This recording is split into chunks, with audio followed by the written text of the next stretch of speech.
Good afternoon, ladies and gentlemen. It's the 19th of January, 2021. Coming up, the Crusty Canuck podcast today, I will be discussing the whole Keystone XL pipeline debacle. Is it going to happen? Is it not going to happen? More racial divide in Canadian politics. Mr. Sloane getting in trouble for apparently receiving a nasty donation. And other dilemmas. All that and more coming to the show. Stick around. Hit it, sweetheart. Because I am hard, you will not like me. Aye, sir. There is no racial bigotry here. Here you are all equally worthy. This is the Crusty Canuck podcast, a Canadian veteran's point of view on politics, social, economic issues, and life. Here's Crusty.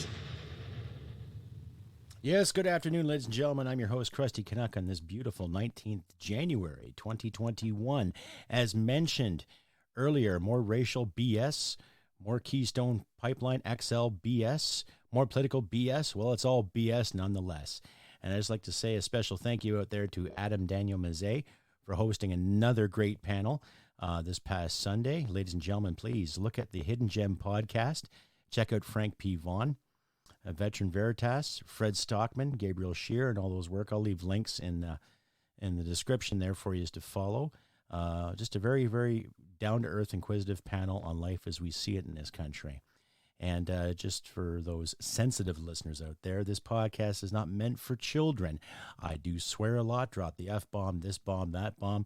So listener discretion is advised. And if you like and hear what you see, by all means, please subscribe, like, share the words and all that good stuff. Just follow the notification bell there on the YouTube page, or you can follow me on Podbean, Facebook, Twitter, and other social platforms that have yet to be censored, ladies and gentlemen. So carrying on, basically, in today's politics now with Mr. Biden becoming the president of the United States, he was a firm opponent towards Keystone Pipeline, the whole environmental thing and all that. But you and I both know, ladies and gentlemen, that it's just a matter of keeping Canadian oil in the ground and hopefully one day monopolizing on it based on the Tides Foundation, which is now the Make Way Foundation, and other Canadian Democrat supporters and Democrats U.S., and more liberal and greenies that want to keep our oil in the ground whilst relying on Saudi Arabia and Nigerian and Venezuelan oil instead.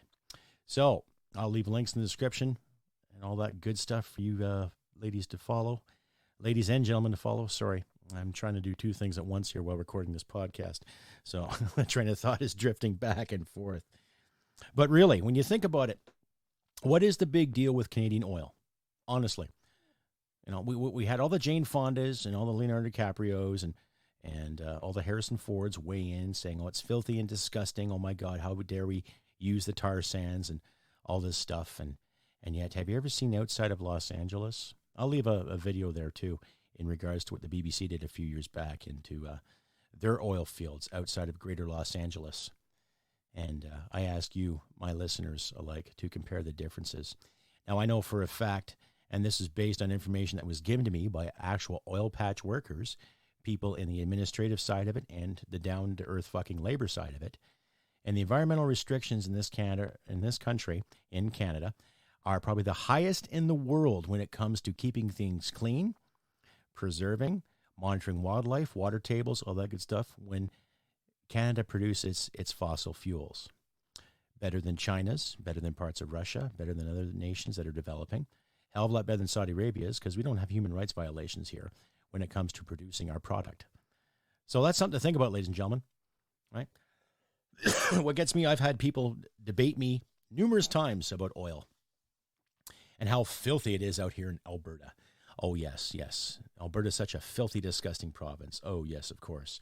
All we do is walk around holding our ball sacks, holding our guns, slap around our loved ones, and then producing dirty, filthy oil, right? That's usually the consensus I get from some people from the East. Now, I'm not trying to encourage any kind of divide here and all that. I'm not born and bred in Alberta. I moved out here in 2008, fell in love with the place, just the same as I fell in love with where I grew up. But the consensus in regards to our fossil fuels is so So fucking ridiculous. How else do I say it? Right? This province has provided a great abundance of economical growth and wealth for a lot of people that got into the oil industry. People started working the rigs, people started working the derricks, people driving trucks, swampers, cleaners, administrators, first aid providers alike, working these camps, working the long hours, doing the manual labor it takes to get them, to get the fuel to the refinery so you can fill up your truck and drive to your favorite show or take your loved one out to that favorite spot, right? Something to think about, folks. If the people in La Belle Province don't like Canadian oil, then maybe they should find an alternative, right?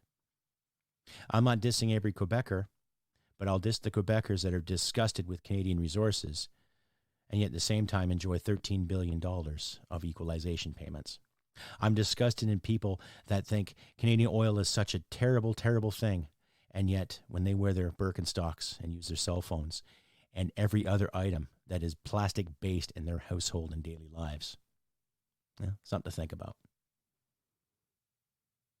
Tell me what you think. CrustyBCanuck67@gmail.com. You can find me on Facebook under Crusty Canuck, on Twitter on Crusty Canuck, at Canon.com under Crusty Canuck. Please reach out. Let me know. I also incorporate my mailing address, too, in my description. So if you want to write me a fancy letter or a nice card, send me some swagger, some Gucci stuff, please feel free to. We all appreciate some good old-fashioned snail mail other than government bills and notices left and right, especially these trying times. Anyhow, carrying on with more of the Keystone XL issue. Now, when I look at Mr. Biden, okay, of course, he's been in politics for the better part of 50 years. Okay, he's 77 years of age.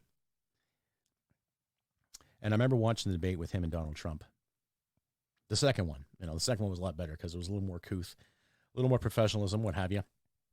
Just a little more substantial dialogue, I guess, for lack of a better term.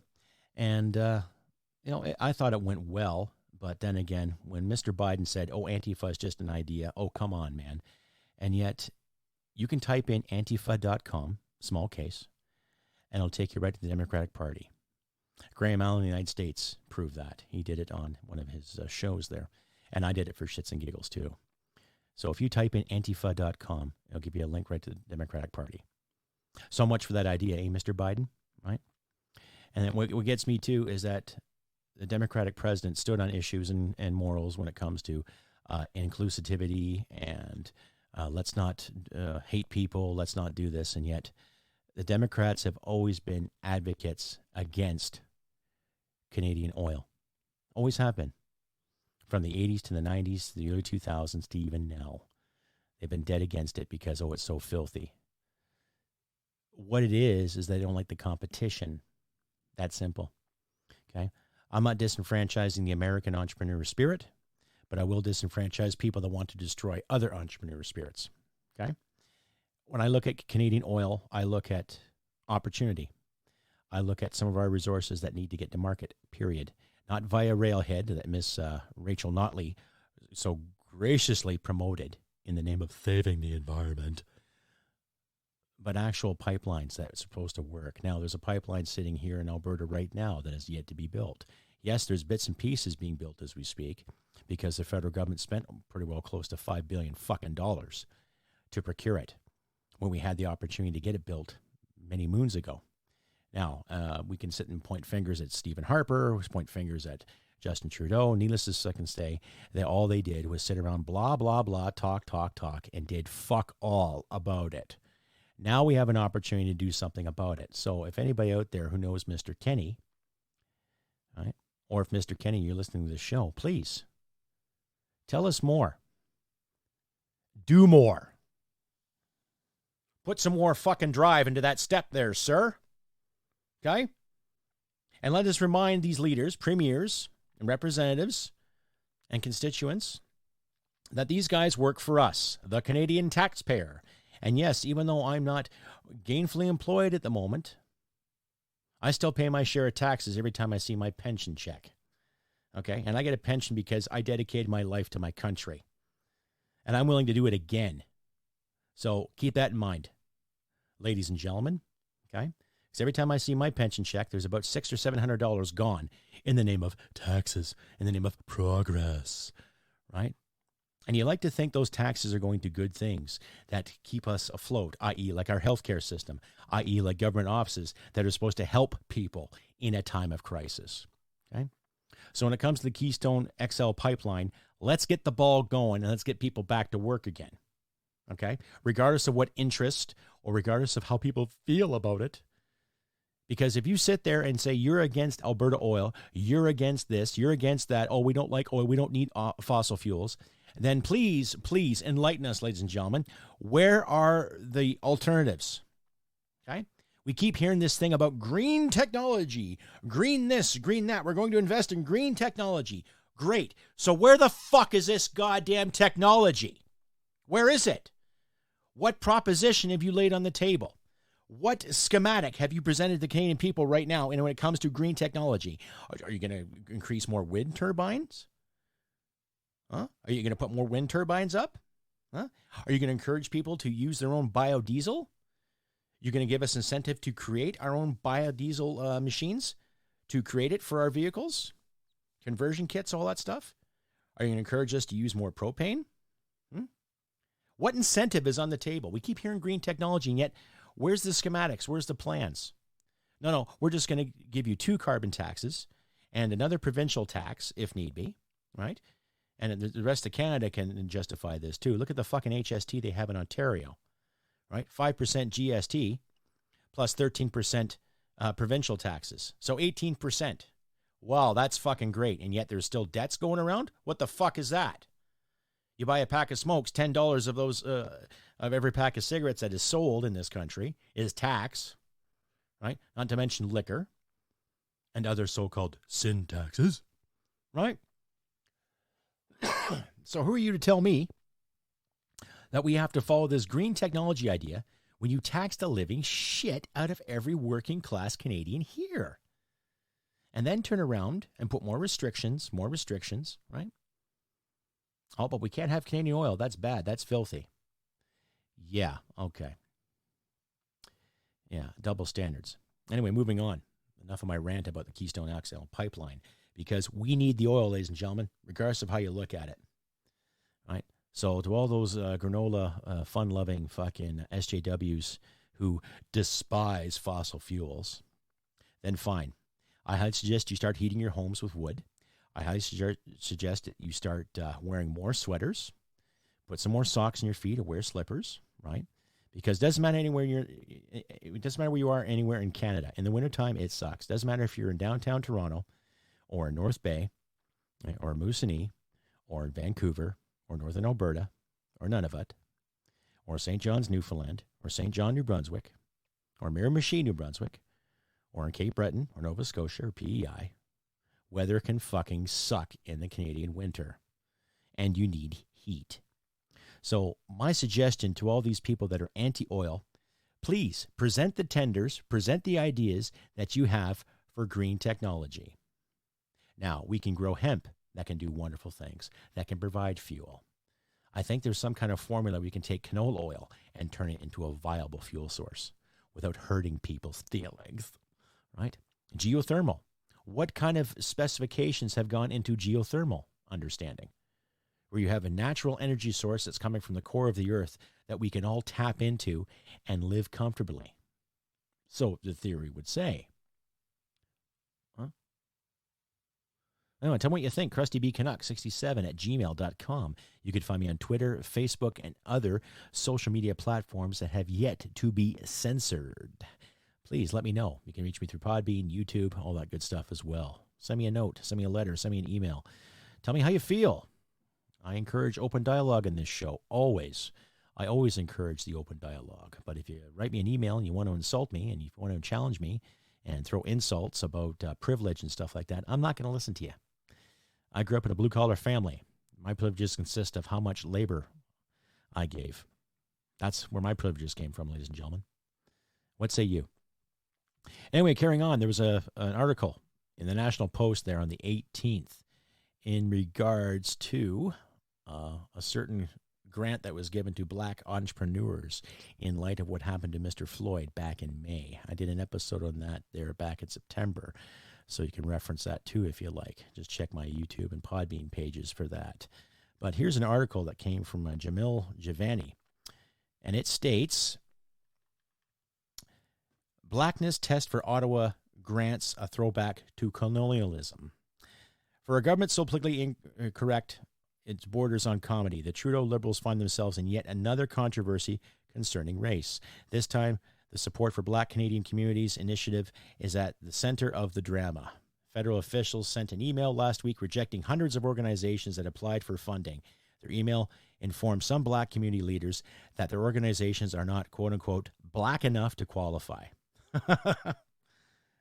Specifically, the initiative disqualified some black groups on the grounds that they weren't satisfactorily led and governed by people who self-identify as black. According to the Toronto Star, the pool of rejected applicants includes Operation Black Vote, which is operated by a team of black Canadians and supports the election of black people. Okay, well, I'm not going to read any more of this because I am personally getting sick and tired of racial divide. I personally don't believe that any special group deserves special privileges. I don't care if you're white, black, Asian, brown, pink, purple. I don't care if you're Christian. I don't care if you're Jewish. I don't care if you're Muslim. I don't care if you're Buddhist. I don't care if you worship a sun god or dance naked with monkeys worshiping the sun as we see it. Okay? I am getting really sick and tired of this racial divide, ladies and gentlemen. If you look at a person and only look at their skin color, you have a problem. If you look at a person and can't look beyond a gender, you got a problem. Like I've said this before numerous times, over and over again, people. We are all people. How fucking hard is that for people to realize? Okay? I have worked for black men. I have worked for Asian men. I have worked for Polish women. I have worked for a lot of people in the whole spectrum of inclusivity. And not once did it ever faze me about their skin color or gender. What fazed me was their qualifications and how they treated others, i.e. their fucking actions. Why is that concept so hard for these so-called leaders and know-it-alls and think tanks to fucking comprehend? Shame on the individuals that have promoted all these great think tanks that worry about race when you should be worrying about fucking people, period. Non-negotiable. Okay? Non-negotiable. I don't care if you're black. I don't care if you're white. I don't care if you're Indian. I don't care if you're First Nations. I don't care if you're from China, Japan, Korea, North Korea, Vietnam. I don't care. I don't care if you're from Colombia. I don't care if you're from Pakistan. I don't care if you're from Myanmar. I don't care if you're Russian, Polish. I have worked with a variety of people, and I have never, ever judged them on their race. And for those individuals still to this day who still use that as a stepping stone to get ahead, fuck you. Don't be so goddamn disingenuous. Put away the victim card. Yeah, there are racists out there, ladies and gentlemen. Yes, I agree. I have met a few. Trust me. And not all of them were white, too, by the way. Something to think about. Anyway, here's a word from my sponsors. In October of 2015, Lindsay Robbins, like many of her fellow Canadians, was struggling with the turmoil of mental illness. The ups and downs in what she was going through was shaping her realities, and she longed for structure. As luck would have it, that structure presented itself to her in the form of gardening. And through gardening, Lindsay had an awakening that led her to create Produce for Heroes. Lindsay realized that our veterans were going through their own mental struggles, and through her own experience, she realized the power of community. By desiring to help the ways that she had been helped, she has created a program that provides relief to veterans. Her food program, which aims to provide veterans and their families relief from the stresses of food insecurity and help alleviate the cost of living for those that have sacrificed so much for their country. Whether it's through directly contacting Produce for Heroes or through a friend's referral, all veterans and their families living in Canada are welcome. By shining a light on the struggle of veterans and their families, Lindsay is hoping to get her fellow Canadians to hop on board and support Produce for Heroes and our great veterans. If you or a veteran you know needs help, ProduceForHeroes.com is a great place to start. This is Brian Boucher, the new CEO of Canuck Gold Corp. We have gold at 99% purity with discounts ranging from $100 up to $200 off the ounce. This is the right place to buy. From 2-gram cards to 400-ounce bricks. We have any quantity of gold you are looking for. We also sell by the ton, not like your ex-wife. Visit us today at canudgold.com, C-A-N-U-N-D gold.com.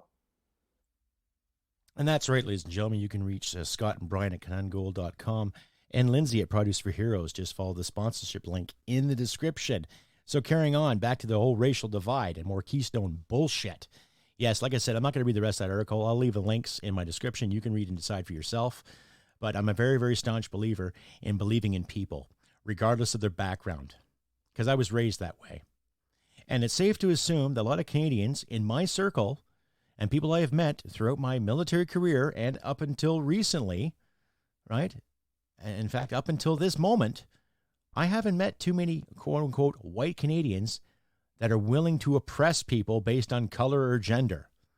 So let's get rid of these ghosts. Let's start smartening these politicians up and these so-called great thinkers and these fucking think tanks based on the Canadian taxpayers' dollar and smarten them up, okay? In my teen years, I worked for an Asian family. I actually received the finer points of cooking because of these people. And I'm not saying these people as Don Cherry was made to believe. I mean these people as in here. I'm explaining something to you, okay? And I was given some great insight on cooking, great insight on working, and I made some good friends too. So put that in your pipe and smoke it there, racial fucking baiters. Blow it out your ass, okay? Right? Those efficients who think that Toronto is the center of the universe, no offense to you, Adam, but note the sarcasm.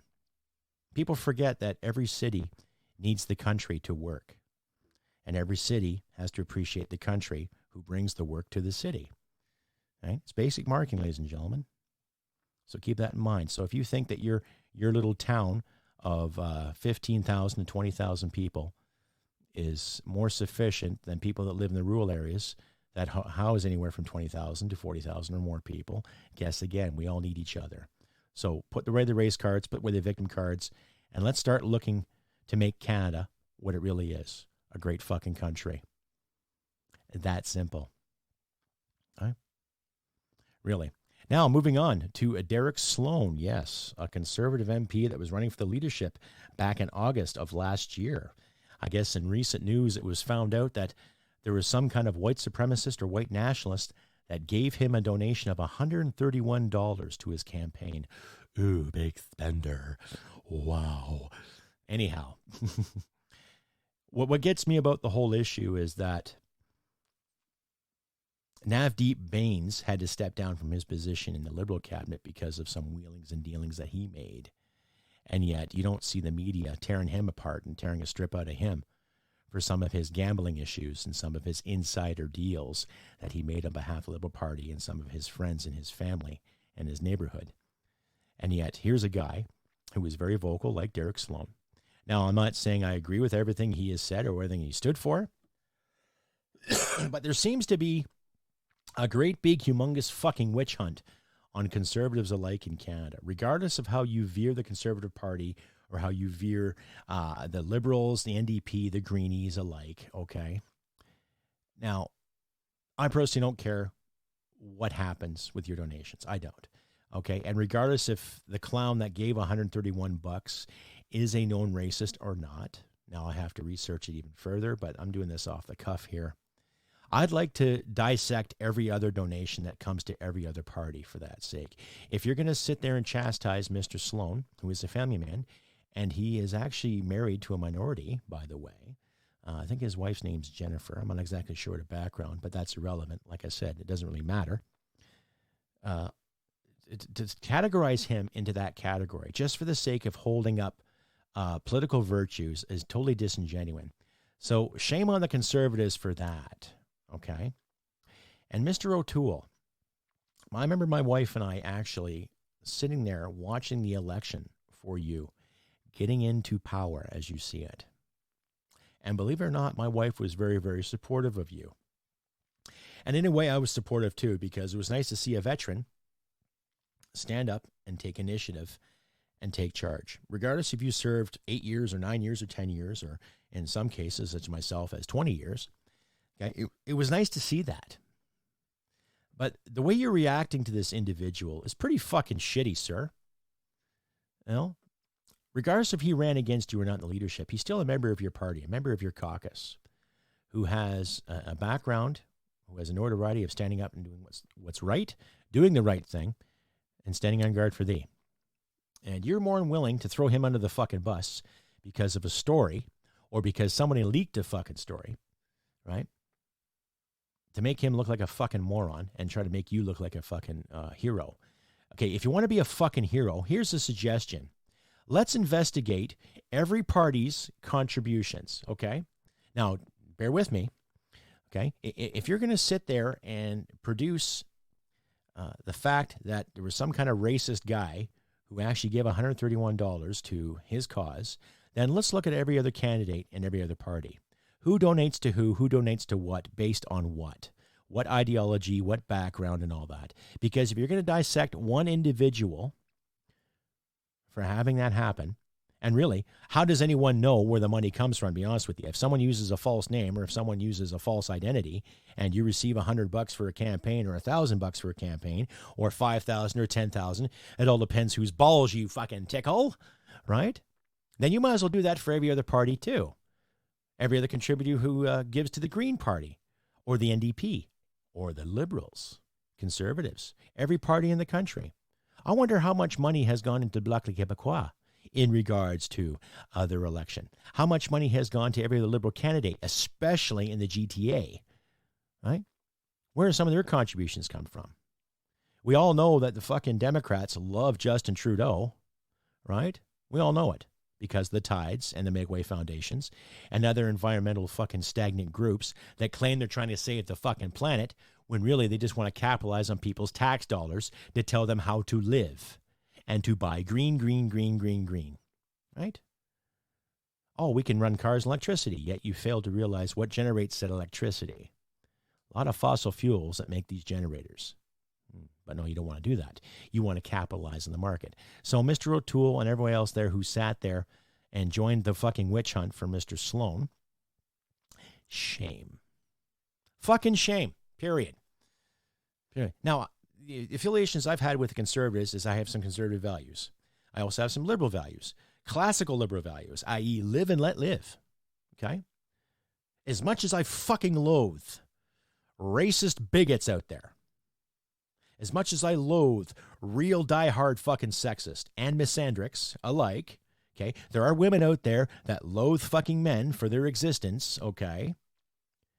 I'm still willing to give them a fucking platform to speak their fucking mind. Because that, sirs and madams, is free speech. Okay? Just because there's some Yahoo down the fucking road, not Doug Ford Yahoo, I'm talking like an actual Yahoo, some guy who probably, sleeps with his cousin and slaps his sister around. I'm talking about somebody who will sit there and just spew fucking garbage. Fine, let him speak. My lifestyle is not going to change. My livelihood's not going to be compromised because some douchebag is spewing garbage. And no, I'm not going to throw a fine at him for hate speech like Mr. fucking Heritage Minister wants to do again.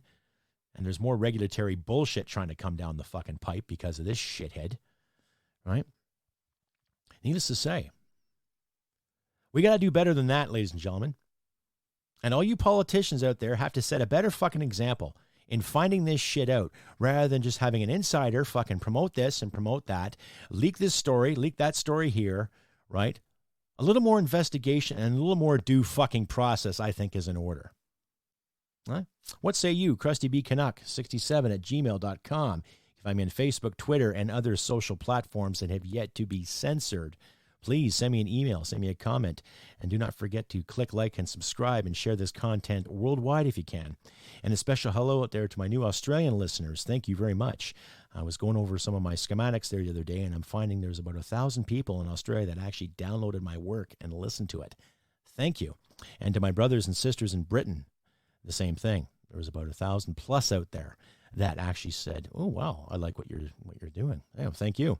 So please share this content around, share it worldwide before the big tech censors want to come and knock on your door and say, "Where's your papers?" Jawohl. You can't say this because it doesn't fit the narrative. Say what you want, folks.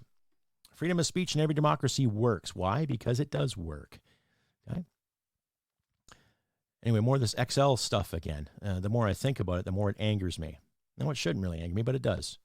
Because I personally know people that work in the patch and do their fucking best to bring home the bacon, keep the lights on, keep their kids informed, keep their kids in sports, do what they can. But then you get more of these lockdowns and restrictions. You know, you've got authorities in Calgary right now laying sand on public rinks, or private rinks for that matter too, to stop people from skating. And yet you can tune in and watch your favorite NHL team, right? So little kids can't skate in a fucking pond or a public rink, but we can let their NHL players do it too. What's good for the goose isn't good for the gander. I'm not dissing hockey players. No, fuck it. NHL players are probably some of the best fucking athletes on the planet. You know, next to rugby players. But you know, this whole do as I say, not as I do thing is getting fucking ridiculous. And the boiling point is approaching, ladies and gentlemen. And we'll have to see how this inauguration is going to turn out tomorrow too, when Mr. Biden gets on there. And, you know, 9 times out of 10, he probably might cancel his pipeline. And then what? What's going to happen then, too? Is Justin Trudeau going to sit back and say, oh, Joe, please, let us have our oil and gasoline. I'll give you a pair of socks. Yay. Yeah. Well, I watched him this morning. Putz boy, sock puppet, potato extraordinaire, talking about vaccines. And that's another issue, too, ladies and gentlemen. This whole vaccine debacle. You know, we're part of the G7. We're supposed to be one hell of a democracy. And yet, for some reason, we still can't procure the proper medicine that people need, so they say.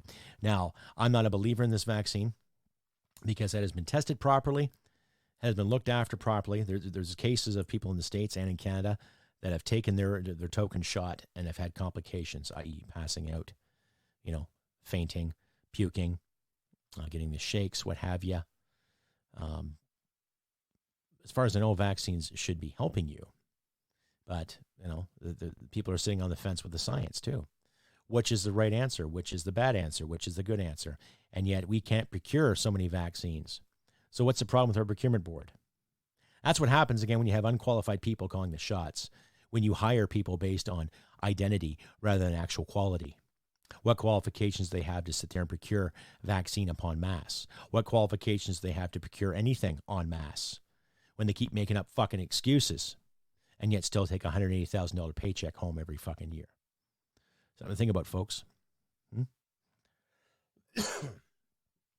As I sit here in my little studio spewing this, it makes me think, is this what I fought for?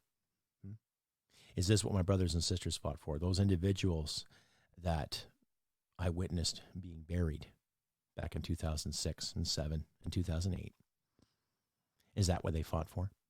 When I look at my grandparents, their generation, is that what they fought for? To have a government that has been so complacent with our money, a government that's been so complacent with safety, and yet they've used the words fear to compile some kind of safe dynamic. They've lied to the Canadian public in regards to guns. They've lied to the Canadian public in regards to this issue. They've lied to the Canadian public when it comes to deficits and spending. Spend, spend, spend, spend. It's not our money. Let's just give it away. Yeah. How did that work out for Britain back in the 1980s? When Maggie Thatcher tried to promote a poll tax. Look what happened after that. Right? But now we live in a country where a lot of Canadians are afraid to stand up and say, I don't like this. And yet we have Canadians that are doing freedom marches. We have Canadians that are out there fucking kicking ass, taking fucking names. And yet here's a ticket. Here's a ticket for associating. Here's a ticket for protesting. Here's a ticket for this. Okay, we're going to close down your business. So what are we doing? We're getting back into a corner, ladies and gentlemen. That's what we're doing. That's what's happening. Right? And then I remember in the conversation I had with the Hidden Gem podcast too, it's like, I would like to talk to some of these police officers, you know, because I have good friends of mine that are serving police officers right now, and they're down to earth, good people. They work hard, they pay their bills, look after their family and loved ones, just like everybody else does. But we have to question the ethics too. As a member of the military, a former member of the military, we had every right to question an unlawful command. We always did. You know, that's been instilled in the Canadian doctrine for a very, very long time. Well, so what's stopping these police officers? Are they not questioning their staff sergeants, their leaders alike, right? Why aren't they questioning? So it's a matter of scruples, a matter of ethics, right? Especially when you see footage of police officers knocking on people's doors and handing them tickets for being at a rally 3 or 4 days prior, and they magically just come to your door. Well, here's a ticket for you being here. Here's a ticket for you doing that. So we got to start questioning the integrity of some of these authoritarian figures too, and not just our politicians. We got to start questioning the integrity of the appointees, as well as the staff that's backing them up too. A lot of these fucking clowns forget, though, too, they're getting a steady paycheck as well. So there's going to be dissonance and disarray and misinformation because a lot of people are getting frustrated.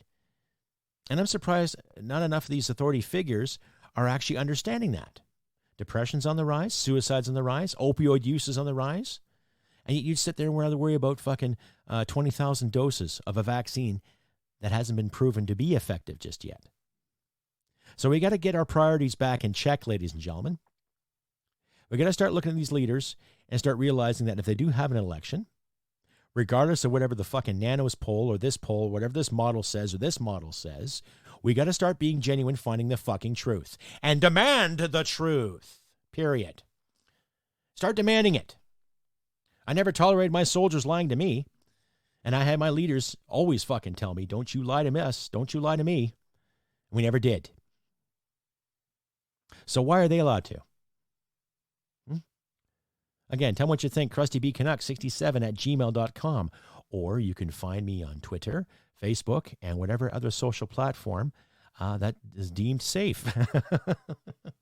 I'm trying to get into Rumble, and I'm trying to get into Locals and other websites that will promote this show to the best of their ability without worrying about censorship. And that's the thing, too. It's amazing how we're still talking about censorship. That was a big thing back in the 90s, and now it's reared its ugly head all over again. So we got to be genuine, folks, and stand up for what's right. Right? We do. We really have no choice. Huh? Do we want comfort? Do we want freedom and safety? How about we have all three? Can we not have all three of those? Right? We have to create our own comfort, yes, of course, but we have to have the freedom to do so. And safety, that should be guaranteed, regardless. Which brings me to my point, too, about the OIC gun ban that happened there last May and how the CCFR out there is fighting for every gun owner in the country. Well done. Apparently, I'll leave a link in the description there to for you, my listeners, to look at their progress. But apparently, they're doing pretty well in the courts, as far as I know. From what I've read, they're doing an excellent fucking job standing up, doing what's right, because they hired a great team of lawyers to represent Canadian gun owners and the Constitution. So that tells you something. Now, nowhere in our Constitution does it say we have the right to bear arms, but they're using it as a platform for common sense, which is obviously has been null and void in the Liberal government since their inception, since their election in 2015. So hats off to the CCFR for fighting for us gun folk out there. Well done. I give them a contribution every year, and I just received a coin from them in the mail. So thank you very much, administrators at the CCFR. You've always got my support. Every rifle group in this country has my support. Excuse me. Every group. Because common sense prevails, and it should. But let's just hope, and I'll probably give you updates in my next episode, too, and what's happening in the CCFR as well. So keep that in mind, ladies and gentlemen. Anyhow, this has been another podcast for the 19th of January, 2021. And like I say, folks, let's do what we can to watch these others' backs, help your neighbors out, shovel a bit of snow, maybe lay some salt down the ice, all that good stuff. Do what you can. Give a few bucks to somebody. You know, and if you do like what you hear and see, please consider donating, becoming a member of the page today if you can. $1.98 a month gets you my ugly words. You get to see my ugly mug every time I do a live stream, and proper accolades every time I go live, too. So I will literally clap my hands and applaud you for every donation you give. Please check out my shop at customizedgirl.com. And I still have an account at Teespring. So if you want to get some Crusty Connect swagger, please do. I encourage it. You know, prices are relatively decent, so it's not going to cost you an arm or leg. And just go show your support to independent guys such as myself. And please do inquire with Frank P. Vaughn, Adam Daniel Mazet, and Fred Stockman, a young man out of Massachusetts, USA, who hosts his own podcast, and he's quite articulate and inquisitive himself, so please check him out as well. And please support independent media, ladies and gentlemen. Rebel, True North, Daniel Boardman, Freebird Media, Black Sheep Media, Press for Truth, myself, Crusty Canuck, and other individuals out there. Please give us a shot. Spread the word around. Share the content around. You know, I like to make this a full-time living if I can, but it's going to take supporters from such as yourself and others. You know, if I had half my supporters give me $1 a month, I would be well on my way to make something fan-fucking-tastic. So please consider donating today. Like I said, ladies and gentlemen, do what you can to help your neighbors out and your friends out. Stand your ground. Stand for what's right. Well, let's not buy into this SJW crap about the environment or masculinity or toxic this or toxic that. Stand your ground and do what's right. We're all given the good grace of using our conscience, so let's start using it. Like I say, look after your friends and loved ones. And remember, ladies and gentlemen, humanity and merit wins the day. Take care, and I'll see you next time. Bye for now. Hit it, sweetheart. Because I am hard, you will not like me. Yes, sir. There is no racial bigotry here. Here you all